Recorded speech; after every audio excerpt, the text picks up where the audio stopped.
So, as Jordan's putting his ears on, assuming this, we're just gonna say that this episode is going out after the one we just recently recorded, because I have a funny feeling I say we, but I did not hit record on the mics. If the audio in our last podcast sounded really bad, sounded interesting or bad in any way, I'm sorry. It's my fault. We spent 50 minutes on that. We're not doing a do-over. Sorry. We were on fire. I know. We were like in it and so good. And I turned over. I was like, oh no, rookie mistake, man. This is BP3 is usually, are you checking? Okay. BP3 is usually my, he walks around, checks everything. And he's not here. I needed you, BP3. I'm sorry. You need a production team if anyone's interested. Anyone local would be great. Yes. Yeah, if you happen to be down the street. You know, I've thought about actually going to Polytech. People call it Botech. I don't know what other humans call it, but we call it Polytech around here. Those are probably the only two terms cool. for it. Okay. Yeah. I was thinking about going there one time and doing almost like an internship with what I do, because I have one young girl helping me, but someone that wants to do what we do or is into audio and video and photography, if you know anyone locally, send them my way. I think that'd be fun. I started out doing radio and TV at 100 Central. So they have that. Yeah. Sorry for everyone that went to the surrounding schools. I don't know what they have there, but 100 Central, they have their own radio station. Yep. It turned 90.5? 90.5 WCVH. Your home for today's hottest country. Yes, country music. Are you the one that's recorded? Is that you? I was there when they turned it to, the first year I did it, it was a free for all. Mm-hmm. Literally the teacher would go, you had a time frame from whatever it was after school. There was 3 time slots for people from the class to do it. You'd go in, you'd press a button that turned it over to manual, that you were in control now, off of just the automatic playing. And you could literally just sit there and I would bring aging myself here. Boy. I would bring my bag and case of CDs and just here goes Will Smith, Big Willie style. That's going in. Country? It was not country at the time. Wow. This was the year before. Okay. This was my first year there, and you could just play whatever you wanted. I'd be throwing in Linkin Park, Will Smith, probably Tim McGraw and stuff in there too. And you just play whatever, and you would just interrupt every once in a while, tell a funny story with your buddy that's in there with you, and then you were done. And then the following year, a teacher came in that was a legit radio guy. And he's like, we're turning this into a legit station. The demographic in this area, they want country music. We're going to give them country music. They don't want Linkin Park. Sorry. They didn't. Well, they just didn't want, nobody was listening to the radio station because it was just random stuff. Yeah. And so they turned to country. And I would have people years later be like, oh yeah, that's what I listen to all the time because I'm only in town. Because it doesn't have the widest range. It reaches outside Hunterdon County, but it's mostly Hunterdon County that it reaches to, and people want to listen to country music. It's crystal clear. Yeah, it's good. And it's good. And so anyway, that's where I started doing that there. Same with the TV. They have a television program. They have their own channel, probably on, I think it's still on local cable. TV? I don't get TV. I don't think anybody does local cable anymore. So I don't know what they do now. Do you still have to plug that in to get that? Right? Yeah. Yeah, no, I don't have that. Okay. Yeah, that's cords and stuff. People are all It's a cable. It's a cable. People are cordless now. Yeah. Welcome to 2023. Based on our last topic, yeah. Yeah. And so that's where I started. So there's plenty of people, I think, that would love to do that kind of stuff. Yeah. And I think for it's good to have on your resume. Oh. And hell yeah. Hi.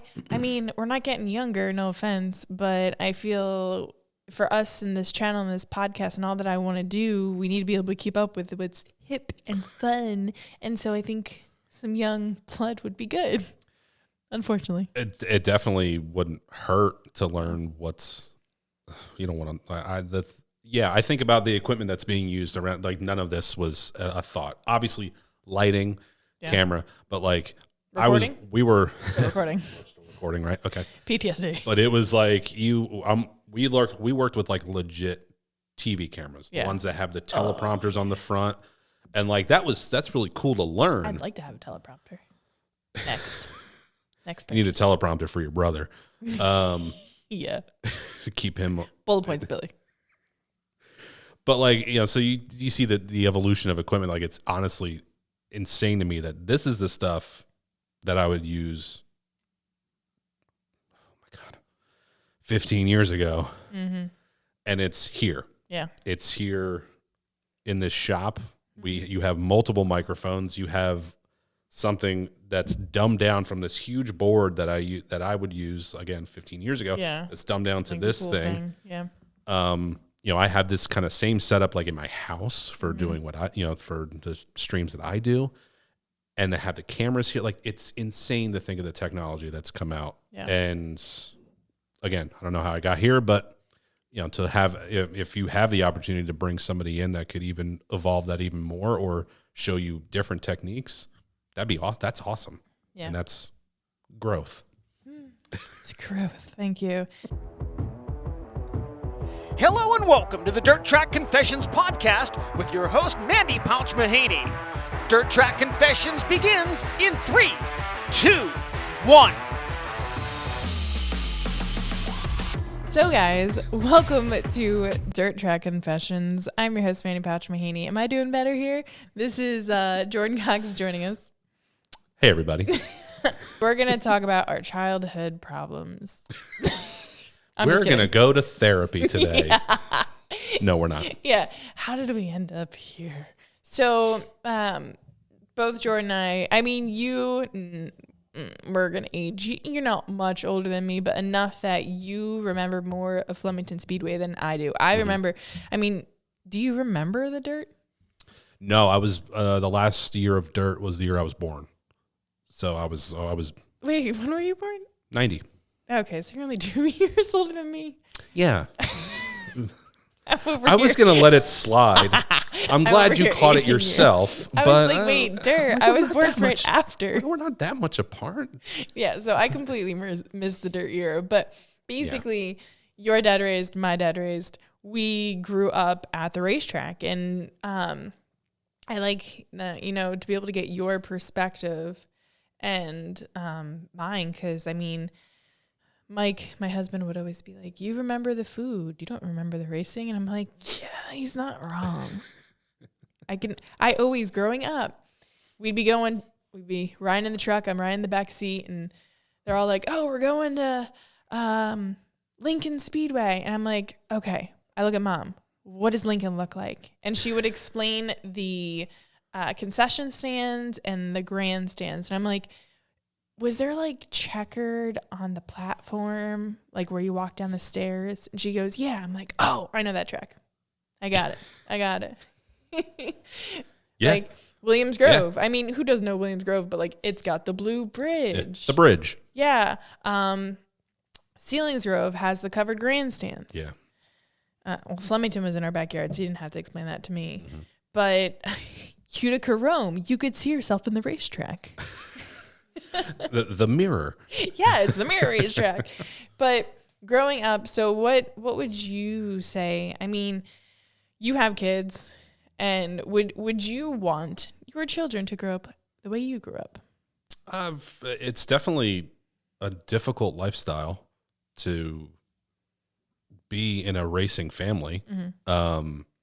No matter what no matter what level you're on, whether it varies from my standpoint of, my dad was the, sorry, I checked again, guys. It's fine.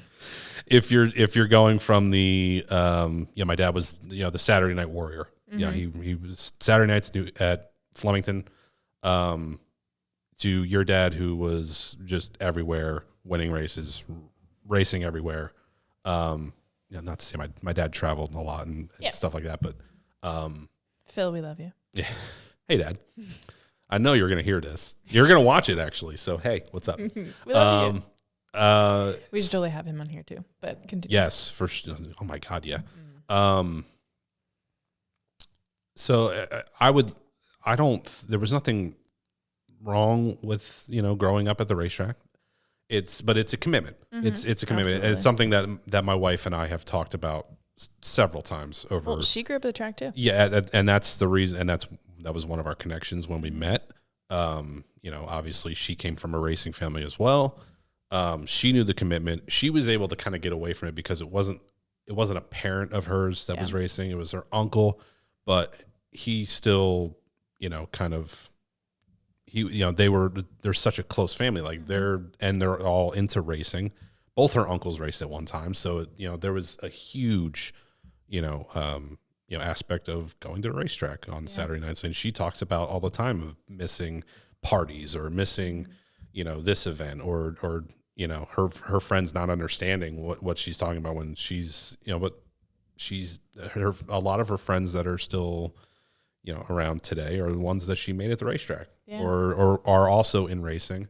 Not to say anything about any of her other friends. I'm just saying, it's okay. They probably won't watch a lot of friendships that have stuck around are the ones that she's made through racing, just like myself. And that's something that, if I was going to your question, Oh, thank you. Come on back. But absolutely. Like if I end up racing more in the future and, Emma and Colby are,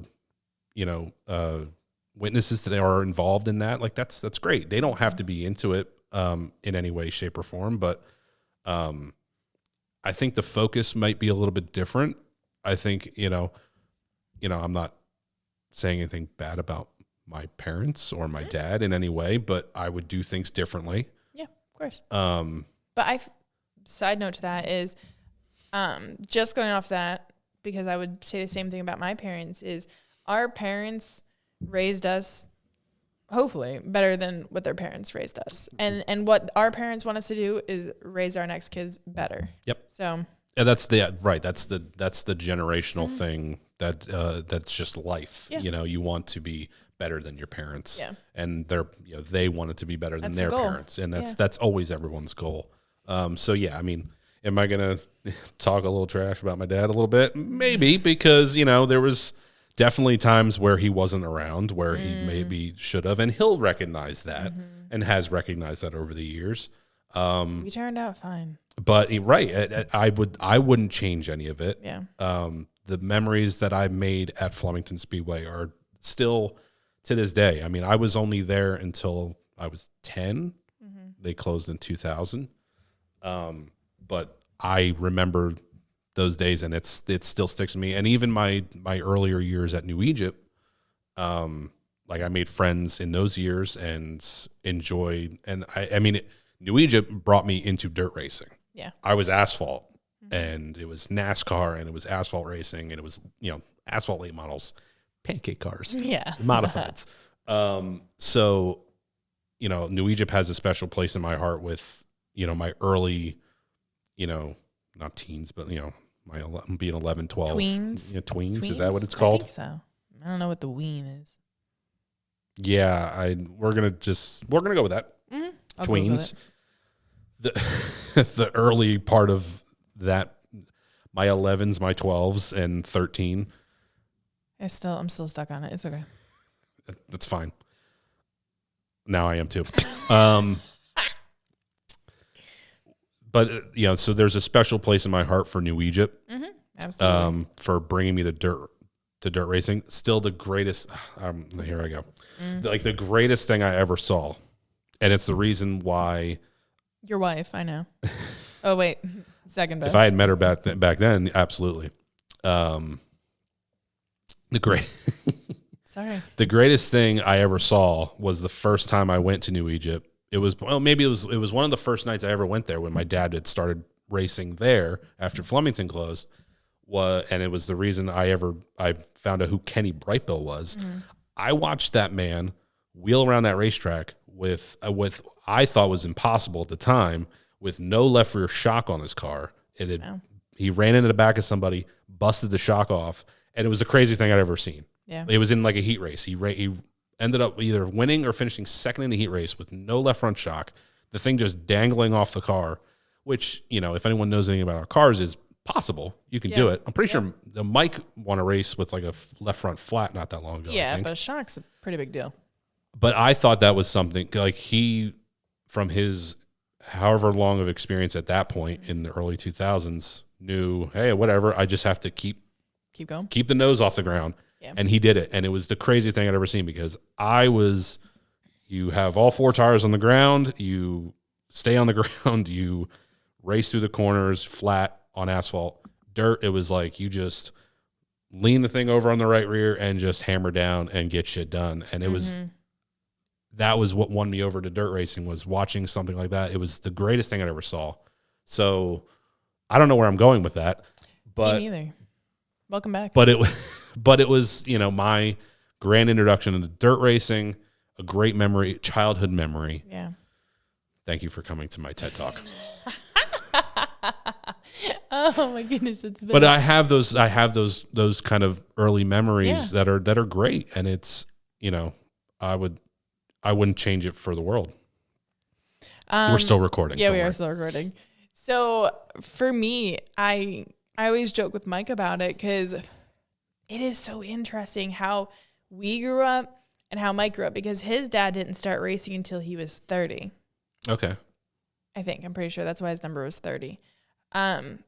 Not that that's young or old or either, but it wasn't like he started it because his father started it. Like, he just did it kind of for fun. He was really good at it. But Mike would watch at Fulton Speedway in the grandstands with his grandmother. I don't know if Mike ever made friends. So I wish he was here to give us his stories. This would have been a good time to have somebody else with us, but here we are. You're just hearing our stories. Here we are.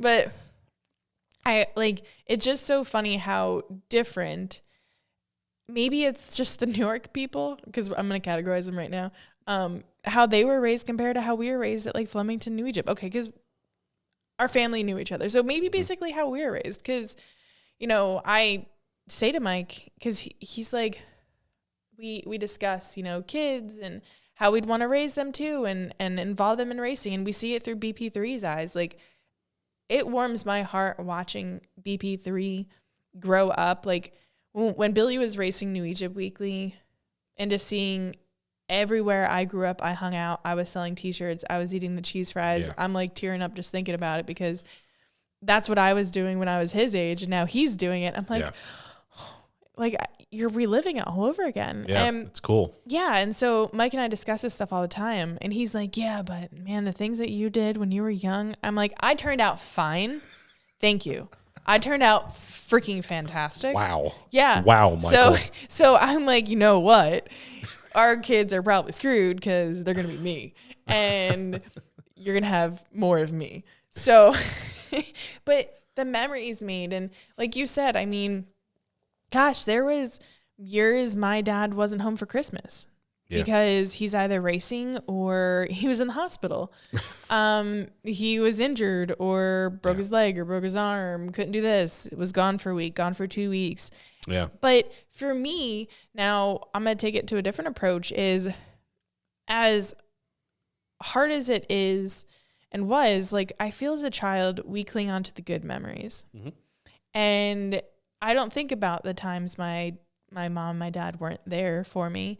I think about what they were able to do, because I know, like, by the time I finally realized that my dad does this for a living, and there's people in the stands booing and he crashes and they're cheering next to me, and I'm like, ye big, I start crying, because I'm like, you don't realize that puts food on our table. Yeah. And for my dad to follow his passion, and my mom too, like, I look at them and I see teamwork. And I say it to Mike all the time. I'm like, we are a team. And he completely agrees. But I'm always saying, like, it's like us against the world. And he's like, I don't know why we're against the world, Mandee. I'm like, but we are. It's us against the world. You got to think big. Thank you. So I look at my parents and how they raised us. And it's like, yeah, you know, they could have done things differently, but they did the best of their ability. My brother and I think we turned out. I always tell my father I turned out better than my brother. It's fine. We just keep Let us know in Billy. the comments if you agree. I think we all turned out fine.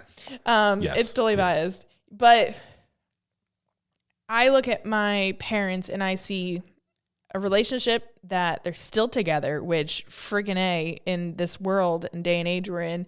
They made it successful. They had kids. Everyone is healthy. Everyone is happy. They lived an incredible life. And that is paving the path for me and my brother and all generations to come that they followed their dreams. Yeah.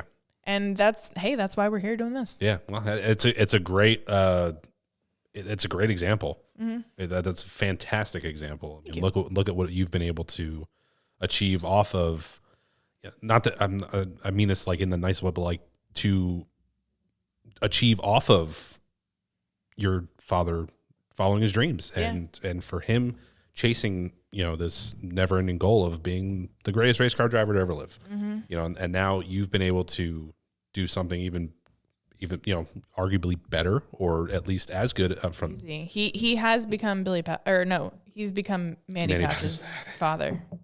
The weirdest thing. Mandy Pauch Mahaney's. Yeah, Mandy Pauch Mahaney's father. Thank you for correcting me. Yeah, you're welcome. Before I forget. It's recording? Yeah, we're recording. Before I forget. Do you remember the first time you ever heard somebody boo your dad or cheer in a non-cheering moment? Do you have an early memory from one thing that it comes to? Yep. It's when you I still am traumatized. When you said it, it honestly brought a wave of holy shit. I forgot that I had this memory in my head of the first time I ever heard somebody talk bad about my dad who didn't know him. Yeah. Who was happy that my dad had just wrecked and was out of a race, and being around that and being like, I don't know what to do in this situation. Yeah. He doesn't know who I am. I'm just here. I don't know how You're my mom. I don't know how my. You're a sponge. Yeah, and it was like my mom didn't hear it or she's ignoring it. And at the I was probably like 7 or 8 maybe, and it's like, do I say that's my dad? Don't say that. Or do you really think they'd say sorry though? I don't know. It's one of those things where but it was weird. It just brought this crazy crazy memory that I totally forgot about. It was like, I remember that. It was an awful feeling that I would never want anybody to experience, especially at a young age. Someone that works, and I'm not categorizing or putting anyone down, but someone that works a desk job, I don't think their kid's ever going to hear how they wish their father crashed on the highway. Yeah. What? So yeah. I would say positive but negative is that the sport makes us kids grow up a lot faster. We were mature a lot earlier than all the kids in our grades. Yeah. I mean, I was. I know boys mature slower, so I don't know about you. That's yeah. Yeah. I'm not going to dispute that. Yeah. Well, just on the first part of that, I was always hanging around older kids. Mm-hmm. Well, I feel like for the most part, I was always around somebody older. Yeah. So I think that aged you up, but most people are too. So I mean, I guess it's not totally abnormal. But I think that was my thing was I was around older people. My dad's crew, I mean, I was always with them. If I was at the shop with my dad, I realized not that long ago, I know 90s grunge music because that's what my dad and his crew guys listened to in the shop, like Nirvana and all those bands from the early 90s. I only know the music. I don't listen to that music, but I know it because of who I was. I was just around these, 30 and 40-year-old guys all the time, in the shop and, at the racetrack or just driving to the racetrack in the truck. I mean, that's what my dad listened to. It's what they listened to. And it's that's crazy. It's, just that little thing. And obviously, I was a young kid, so I'm not I wasn't getting pulled in hey, have a beer, Jordon. It was I'm a little too young for that. They weren't doing anything, it wasn't anything like that, but I still got exposed to older, mature thing. Like, I don't know. It's not to sound weird, but it's just, I definitely was, around older friends, and it was maybe matured me more, I guess. I strongly feel, and a lot of drivers that have family members would say, is that racing keeps the kids out of trouble. I don't know about you. Yeah. But I mean, especially when you have family that races and the whole reputation thing comes into play, and it's like people know your dad, people know your family, make sure you watch your P's and Q's. Because did you ever feel pressured to watch what you say? Oh, I still do every damn day, Jordan. Yeah. I feel like that's what led me to public relations. I really do. Really? Mm-hmm. What I went to school to college for. Yeah. I'll always remember my mom saying to me is we were at New Egypt and I had gotten in trouble for throwing stones under the bleachers. Like, who does that? But I get it. Okay, it's fine. I got in trouble. Nobody I know. Yeah. Thanks for not throwing me under, Jordan. It probably was you. I got in trouble, and my mom had told me later that night, she was like, listen, whether you're at the track or, you're at your friends or you're at like Great Adventure, there's a very high possibility that there might be someone, like, it wasn't we're the Pauch family. It was, you don't know who knows you. You don't know who knows your dad. He's worked very hard for what we have. So you have to, represent our family. Yeah. Is pretty much, and I was taught that at a very young age. And I feel, I look at BP3 and he's just gosh darn quiet. So I don't think we had to worry about him. His sister, on the other hand, she's going to give them She's a firecracker. Oh my God. She is going to be she's going to need the talking that I got, because I don't think Billy ever got that talk. I guess she's going to be you. Yeah, sure. So. She already looks like me. They're in trouble. It's fine. That's true. Yeah. That's true. Yeah. I never got that kind of, like I said, my dad he was small scale racing celebrity. Yeah. He had his many successes, but I never got that kind of, that was never an issue. So that's why I asked, because I wouldn't know that kind of experience of being like, you have to, watch because of your name. Like, you have to watch what you're doing. And I mean, there is plenty of things that I've discussed on this podcast already that I regret that haunt me. And it's like it's one of those things you have to experience it yourself, so then it can haunt you for the rest of your life. So then you don't do it again. So you learn the hard way, even though mom told you. That's true. We're going to learn, but at least I kind of got like a forewarning. Thanks. Hey, I learned by doing it. So exactly. Who doesn't? If I'm going to mess up, I have to mess up. Mm-hmm. How much can I curse? I didn't ask. Just no F-bombs? No. We do have kids. Okay.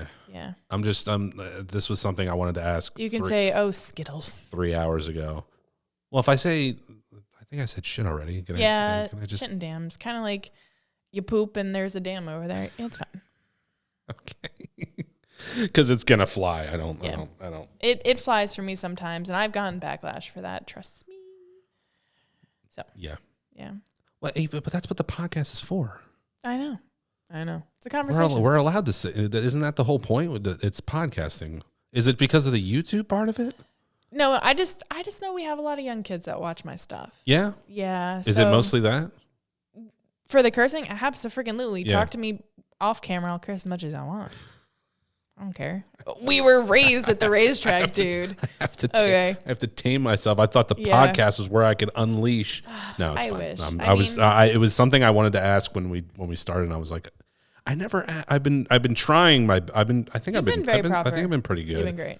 I'm gonna let a few go at some point, but okay. Yeah. All right. Sorry. It was something that crossed my mind that I wanted to make sure I got right.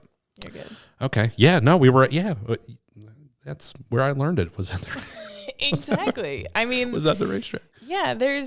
Every parent raises their child differently, and that's okay. But I think that for me personally, I don't know if I would want to raise my kids any other way, because again, I love I'm going to sound cocky and it's fine, but I love how it turned out. Yeah. I love the road I've taken, the obstacles, all the hardships that I've gone through. It's gotten me to where I am.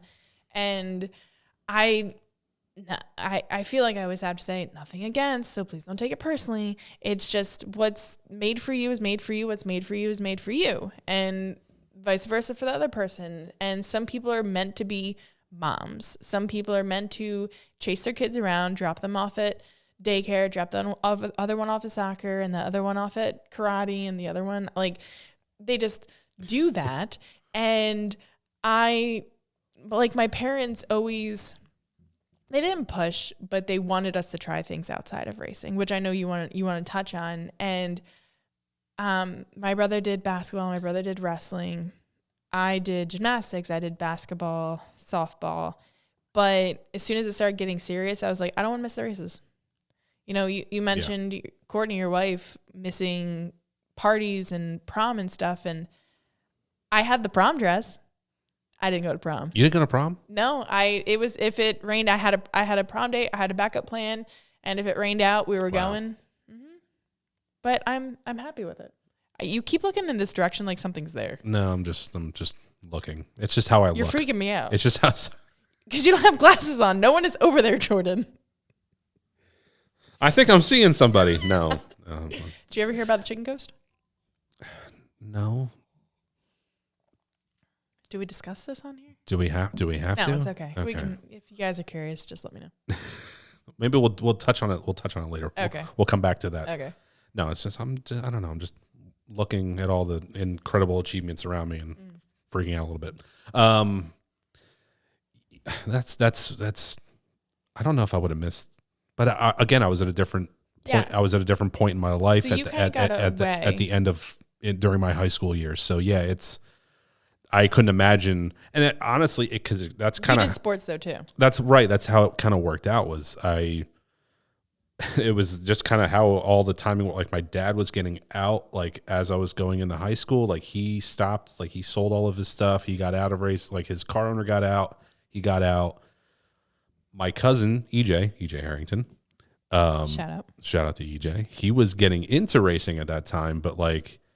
It was, again, I was like transitioning into high school and I wanted to play football. And honestly, football was just, you have to commit. It's either like, oh, I'm going to go off and, help my cousin on his race car all the time, or I'm going to go play football, which is, honestly, I'm going to be selfish and I want to do the thing that I've been working really hard to do for myself. And which good for you. I wanted to do that. I thought maybe that would be an avenue into college. It wasn't, but I got that experience. I got to go play football for 4 years and be just like I don't want to say a normal high school kid, be a normal kid, but like I kind of got to get away and experienced outside of just do the average thing of just like, I'm going to go hang out with my friends, go to a party. I'm going to go play football. I'm going to go hang out with these people. I'm going to go do this and that. But honestly, I sprinkled in going to races in there too. Like if I didn't have anything to do on a weekend, my dad was like, you want to go watch EJ race? Yeah, let's go. Absolutely.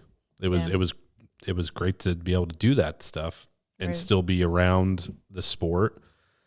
But honestly, like it's nice to be able to look back and go, I got to kind of live a different life for a little while too. Like I hate saying it like it's like this, oh, you either have to be in the racing world or not, or that it's right or wrong. It's more just like, it was nice to just be a guy that, went to parties and played a sport and lived the normal high school life. But, looking back, it's like, that's cool. But I was always a racer. I was always, every Sunday I'm watching a NASCAR race.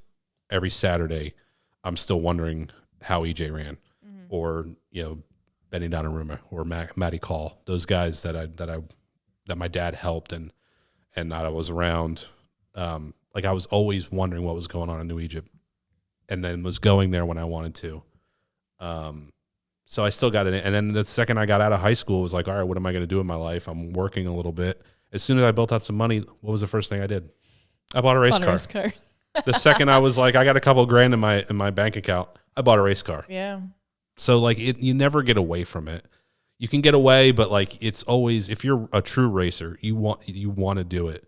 And it was something that, you know, obviously I grew up around, but I had a passion for it. I loved it. And obviously, again, like I said, first thing I did when I had money, bought a race car, and that was the end of it. Yeah. So for a lot of families, I've seen some of the kids, like say there's a family with 2 kids. The son's really into it. The daughter's not into it. You know, it kind of like there's a split, right? But I feel, I mean, you're an only child. I didn't want to interrupt you, but I was like, I'm an only child, so they didn't have to deal with that. Yeah. But you can probably at least say that racing, I don't want to say it kept your family together, but it brings conversation to the table. Oh, it's always, and that's, I pick on my mother about it because she loved going into races. I say she used to really like it.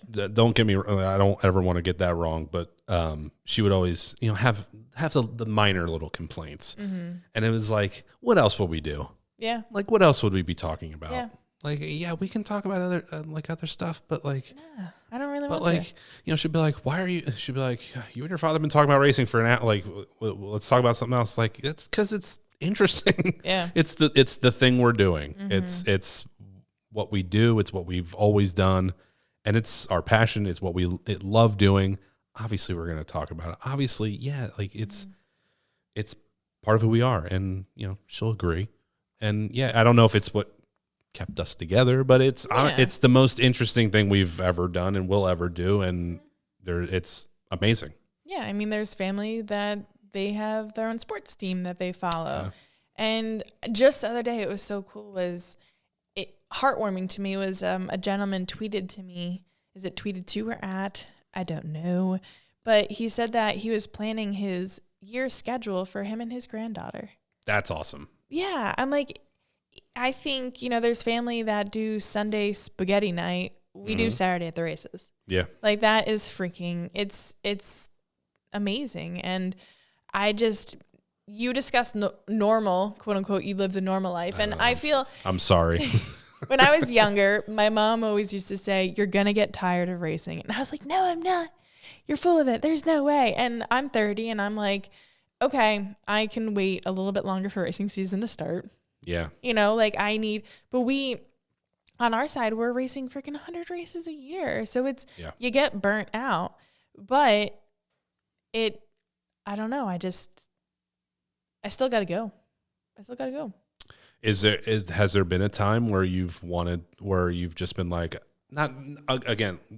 neither one of us are going to say like, we're done. Like racing's like, no, but you were just like, I would love a break. I would love a break from rain this. Out. I could never, I don't know. I say that right now. I see what my parents are doing and they're on vacation and guess where they're at tonight? They're at Volusia. Yeah, they're down there. They're enjoying the racetrack, but they're just there to hang out and watch. New Smyrna, Daytona. Housed the cars in Elizabethtown, New York. Mike and I, freaking sunny day in July, we're driving down the highway and there's this one spot where everyone jumps off this cliff. And it's like this beautiful little area, mountains, like you're in the Adirondacks. Yeah. And I see all these kids jumping around and having fun and bringing their coolers and they're picnicking. And I'm like, oh, like it's a Saturday. Like, can you imagine if like we could do that? But I will say like that, it sucks. However, you know, because holidays, we're racing on holidays because we're the entertainment. Yeah. You know, we don't typically get 4th of July off. We don't get Labor Day off. We don't get Memorial Day off. You're going to celebrate it when it's not that time. Yeah. So like, cool. We can maybe if we're lucky, go jump off a cliff on a Wednesday. But it reminded me. There might not be anybody there, you know? Yeah. You beat the crowd. That's true. That just reminded me was New Egypt when I was younger. Bless the Lydells because Carol and Artie pretty much, shout out to them, like raised me when my parents were on the road. And they would take me to the beach on Saturday. We'd go to their friend's house, shower, and we'd be at the races in time for hot laps. Yeah. Like, my parents, I would never want to say, like, I'd want to live the normal life. Like, there's so many people that just, I love to live the life you live. And it's a lot. But, again, back to my parents, they always made sure we got to experience things. Yeah. You know, we'd make a trip out of it. We'd go to this park, or we'd go, I don't know, to a market, some random ass flea market, right? But you're building memories outside of and with your family. And I don't know, I just wouldn't want it any other way. Yeah, and that's awesome. That's great. And that's the right answer, I guess, or that's I think so. No, but that's again, I mean, you can argue that we don't know, you don't know any different, or I don't know any different. But that's okay. It's been great for us. I have no issues with how my time was spent. Jordon. Yeah, I'm awesome. Great job. But that's just that's why I ask, you know, if there was just any time that you were just like, I would like to just go on a Saturday, you know, instead of going the race. I mean, you guys got a bit of a taste of it having Saturdays off. Yeah. Last year, you know, Mike was like, I'm not going to race anywhere on Saturdays. So there was plenty of times where, nice. But you also had the benefit of just racing another night. You know what happens when my husband's not racing and my brother's racing? You know where you're going to find me. At a bowling alley. No, silly. I'd be outside in the sunshine. Yeah. It's a catch-22, but I'm addicted to racing. I don't think I'm grateful that when I first started dating Mike, he had to be at every single race. And if he wasn't at every single race, like, he was going to die. It was just terrible. Yeah. I'm like, I can't do this. I cannot do this. I mean, I have 2 racers at home. I don't need another one. And you want to race even more. And so knowing Mandee prior to Mike, she did say, I will not date a race car driver. Freaking married one. And then you went and married one. I know. You did something right, Mike. I definitely need to get my head checked. It's okay. But I had to find the right one. So you had to find the one that raced the most. Seriously. I didn't think about that. Oh my God. Yeah, ain't that the damn truth? So we've tamed him down a little bit. Actually, did you know, because we didn't race Florida this year. Mike did not race Florida this year. People are blaming me. Really? Yeah, because he's now married. I get to set the pace. Oh, right. I didn't realize you had that much control over him. I didn't know either. That's interesting. Yeah. Incredible that people could figure that out. I know. You know, all on their own. Just out of nowhere. Like, you know what? He didn't go to Volusia for the first time in how many years? Now he's married. He's married. It's Mandy's fault. It is. It's always the wife's fault. And it's fine. I've grown up in racing. I've got the thick skin. Blame me. I don't care. If there's one consistent thing in racing, if something's not right to, you know, the outside world, it must be the wife's fault. Yeah. She doesn't want him racing anymore, which God, we all know. That's another topic. But is it? It is. But okay. Mike, we've teamed. I have helped tame him down. So for good. I mean, for good reasons. Yeah. It's showed because he's doing a lot better. But I would say I'm really glad that we're not doing every single race in the off season. Like, I like my break away from humans. It's like my time to just be a hermit and not see anybody, talk to anyone, stay in my sweatpants for a couple months, you know? Yeah. Where is Mandee? Nobody knows. Like, where's Mike? Is he even racing this year? We're hiding. We are hiding so we can recharge to see everyone for the next 9 months. Yeah. It's literally what we're doing. Yeah. You need it. Yeah. After running however many races. You're always, when you're in the traveling. public, you're always on. And I feel like, again, I literally was, this is another conversation, like, I was pretty much formed from the womb to do what I'm doing. You're literally immersed in every single way in the sport. Yes. You've been raised in it. You now work in it. Yeah. You are married further into it. I could have taken a different route if I wanted to, but instead I stuck to it. I skipped prom. I've missed, oh man, my one ex, his sister got married and I skipped the wedding for racing.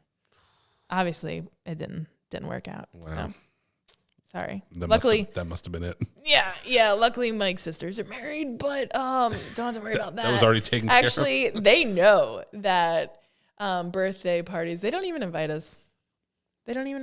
Well, hey, that's. I mean, that's a big part of it. High school, I just got to the point where no one invited me to anything anymore. And I kind of was butthurt. Like, they don't like me. But really, I probably just didn't like them because they didn't understand racing. So there was no point of going to the party. If they didn't know what racing was, I don't want to be. I didn't care. I don't want to be. I can't speak to that because I was. You had I maybe have two. Where's the microphone? I maybe have two friends that are not involved in racing, and maybe I'm left at like one because I don't even talk to the other one anymore. That came from school. That's it. That's not too far off probably the normal average of people. I might have 3 friends. Wait, how many friends do I have? Yeah, let me think about that again. I had something and now I'm blanking. I distracted you. I'm sorry. No. There's so did it come back to you or not? Because I got something. No, keep talking. Okay. You keep going. All right. Just like any sport, school, wherever you go, there's cliques. And I was never in a clique in high school. I was the outsider, which I feel like people were like, "Ew, she thinks she's too good." And I'm like, I just want to go to the races. And then you get to the races and there's cliques there too. So I don't know anything about that. Yeah, like I had friends at the races, but cliques or not, majority of the people in racing, they always had your back. Yeah. And I don't see that in school. I don't see that in college.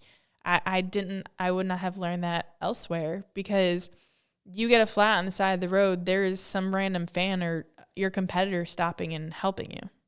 Yeah, it's definitely different. Racing is a totally different animal when it comes to the people that are involved and what they'll do for. I mean, I can count on one hand maybe the people that I would, if they were broken down on the side of the road, I'd not help. Probably just keep driving. But at the same time, now even thinking about it now, it's like, man, you would just be the bigger person, be like, hey, what do you need? Yes, good karma, Jordon. What do you need? Even at the racetrack, it's like, what do you need? Oh, this guy. I mean, everybody's seen it. Yeah. I just saw it when Corey was running this past year, and we completely obliterated the drive shaft and the drivetrain, and I was underneath the car trying to tear it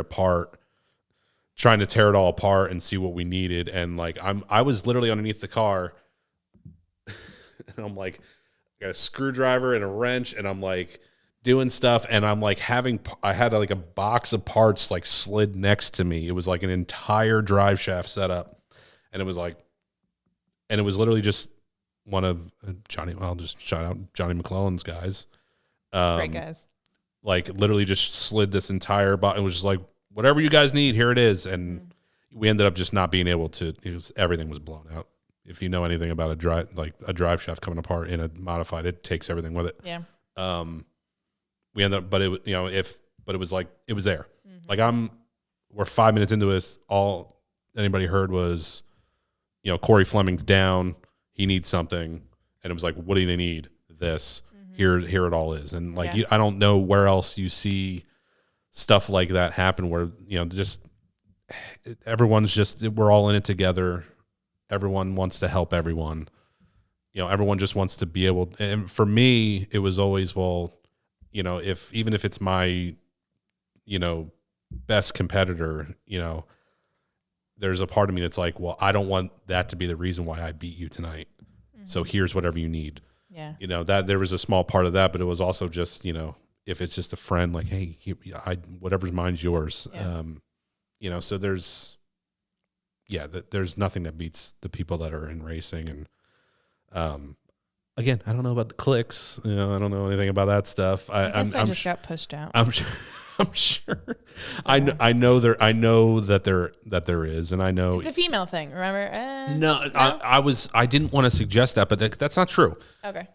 I was literally about to say there's definitely drivers that they want to just hang out with the people they want to hang out with. Yes.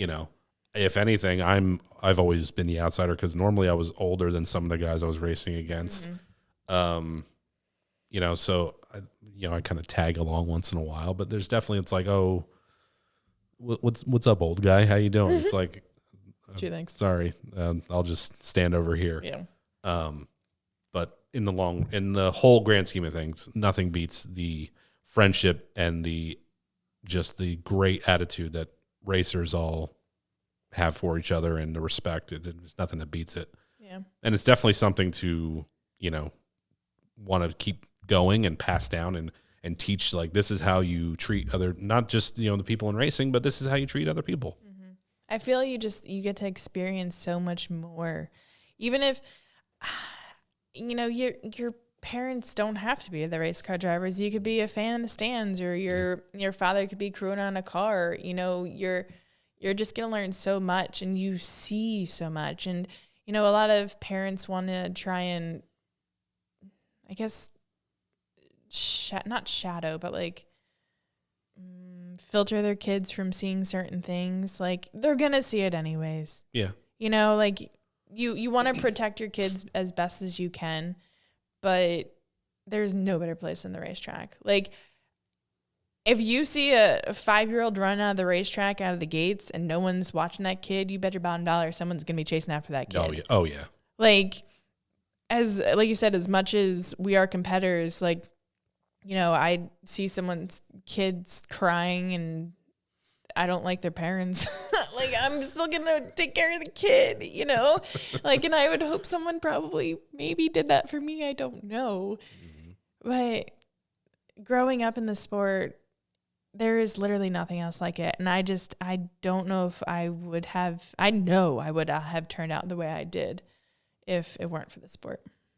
Yeah, it's been great to not only you and your family, but I'm still in it. Mm-hmm. My dad's still in. It's been great to us too, and I know so many other people that are great people in the sport, and it's been the benefits are just, I feel like, second to none. And the friendships I've made, the people I've met, you wouldn't see that in any other way or anywhere else. And growing up in it was difficult sometimes. Mm-hmm.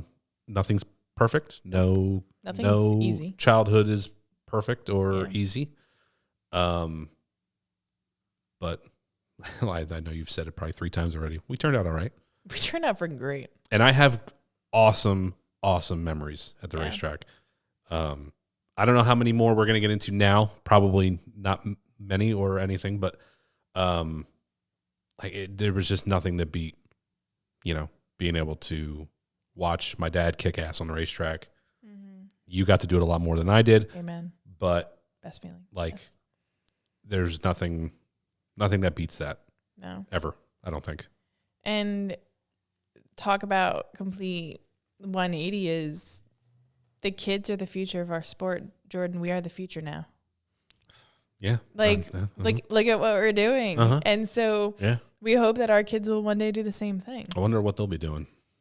Probably laughing at our podcast saying, "Oh my God, that's so old school." What could possibly be in 20 years from now? Wow, YouTube, that's not. Wow, that was so cool. That used to be cool. Yeah. My mom used to be a YouTuber. I bet you had a MySpace, nerd. No, Xanga. Wasn't it Xanga before MySpace? Or was that? I don't even know what that is. No? What is it? I think it's, now you're making me question Xanga. Are you saying? I don't know how to spell it, so I'm just kind of Are you saying Xanga, or are you putting I think there's an X in there. It sounds like something I probably should know, and I'll be corrected here. We'll but check it. We'll check it. We're gonna fact check it after. If I have anything, it was MySpace, Facebook, and then now then the world ended, because that's pretty much where it ends. Yeah, is Facebook. Yep.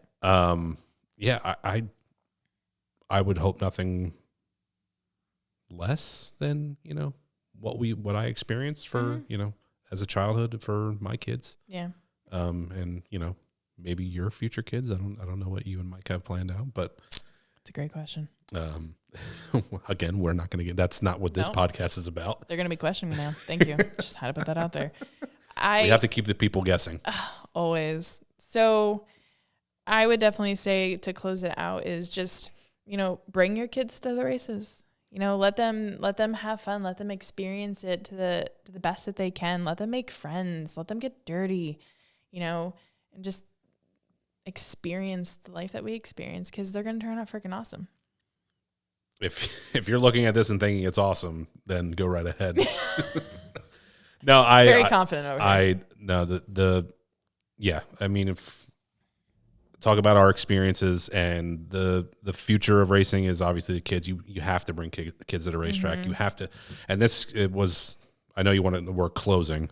Are we though? But I know we're closing this out, but that's one thing that I admired about what you did when you were working at like Kutztown. Mm-hmm. Was it was all about kids and keeping the kids involved and making it I mean, obviously you want the racing to be what kind of draws them in, but kids get distracted at the racetrack and they need other things. I used to sleep in the stands, dude. I don't even know if I'd make it for the future. So, but that was something that I always liked about New Egypt when I first started going there, was they had the drawings and stuff during the intermission and playground, kids club, and then they have the kids club and the playgrounds there. And were you there for the bus, or were you after the bus? I drove the bus once. Oh, jeez. when after as a driver, but I think the bus might have been after I was like. Yeah, it was definitely after me too. The proper age to be riding the bus. Good. But yeah, it's involving the kids. Always have to involve the kids, and if you have kids and you want them to be in racing, don't be afraid. It's okay. It's a great place to grow up. Any racetrack. We're good people. We turned out pretty good, I think. You're getting better. We're turning out pretty freaking awesome. Yeah. Yeah. I'll go with that. So thank you guys for listening in. I hope you enjoy this. This was a good TED Talk, small talk. I hope you enjoyed my ramblings. Yeah, sames.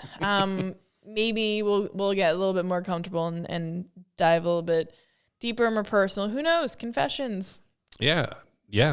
I'm enjoying it. So let's keep it going. Sweet. We definitely have a lot more to say. I'm sure. Do we ever? So thank you guys. Make sure to subscribe, screenshot this, share this on your social media platforms, tag us, and we will catch you guys next week. Thank you so much, Jordon. Thank you for having me. I hope I get to come back. So far you're doing all right. Okay. So, well, that's good to know. Until next time. See you guys. Bye.